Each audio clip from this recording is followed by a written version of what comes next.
હર હર મહાદેવ મિત્રો, આજે છે શ્રાવણ મહિનાનો બીજો સોમવાર અને આજે આપણે જવાનું છે અમારા ગામના મહાદેવના મંદિરે, ભાંભળેશ્વર મહાદેવે. તો હેલો મિત્રો, આપણે આવી ગયા છીએ ભોળાનાથના મંદિરે અને જુઓ ભાઈ દૂધ ચડાવે છે, દૂધ ને પાણી. ભોળાનાથને પાણીને દૂધ ચડાવવાનો પણ એક મહિમા છે, એટલે ખોટા કોઈ પિક્ચરનું જોઈને એવું જ્ઞાન આપતા નહીં કે દૂધ ચડાવવાની ગરીબોને, એ બધું અલગ છે. પણ એક મહિનો ભોળાનાથને આપો ભાઈ. ગામનું મંદિર, દેવોની આગળ દૂત જન રૂપાળા કાયમ રીએ, પણ ભેળા રાખે ભૂત એ તો કૈલાસ વાળો કાગડા. હવે ભોળાનાથના મંદિરે આપણે આવી ગયા છીએ. હવે આપણે રાવણ છે ખેતરે, તો માવા બનાવતો હતો, માવા બનાવી લીધા છે. માવાની તો ભાઈ વ્યસન છે મારે, તો જાતું ને જે ન ખાતા હોય એ ન ખાતા, ન ખાવ તો સારું. મારે તો હવે બેન ઘણા કરવા પણ થતા નથી, તો શું કરવું, ઓછા પાડતા જઈએ છીએ હળું હળું. ફરાર કરવાનો છે, ફરાવ્યો છે આવડો ગામમાં લઈ આવ્યા છીએ. હવે આપણે જવાનું છે ખેતરે. અમને 9 વાગી ગયા છે, હવે આવી ગયા છે ખેતરે. અને જો આપણો કપા આવો થઈ ગયો છે અને તેલ આવા થઈ ગયા છે, તેલ પારવવાનું ચાલુ જ છે. હેલો મિત્રો, આપણો જો કપા કેવો થઈ ગયો છે, આવો છો છે.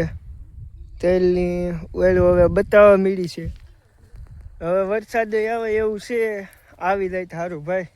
વરસાદની ફૂલ જરૂર છે. તમારે કેવો વરસાદ છે કોમેન્ટ કરી દો. હવે પોરો ખાવા બેઠા છીએ ને માવો બાવો ખાઈ લઈએ. કંઈક 12 વાગી ગયા છે ને જો હવે વરસાદ આવશે કેમ લાગે. વાદળા તો હારા સીડ્યા છે. બેઠા છીએ, 2-3 ચા કાઢી નાખ્યા. હવે બેઠા નિરાંતે ઘડીક પરો બરો ખાઈને માવો બાવો ખાઈને પછી પાછું બીજી ન્યાદણી કરતા જઈએ ને તેલે પારવતા જઈએ. બધું હેરવેર થાય એટલે નિરાંતે. હમણાં કંઈ કામ તો છે નહીં, પરબ આવે ત્યાં થઈ જાય તો સારું. તો બપોર થઈ ગયા છે ને આપણે હવે ફરાર કરવાનો છે. તો સેવડો છે અને જમરૂક છે, બસ એટલો જ ફરાર કરવાનો છે. આપણે ફરાર કરી લીધો છે હવે, અને હવે ઘડીક આરામ કરી જવાનું છે. જો આપણે અહીંયા સંપૂર્ણ વાહિકું કરીને આગળ લંબાવી જવાનું છે. હવા 2 થઈ ગયા, કંઈ ખબર ન પડી, ઊંઘ આવી ગઈ એમાં. તો હાલો તો હવે પૂએ તો કંઈ ભેગું નહીં થાય.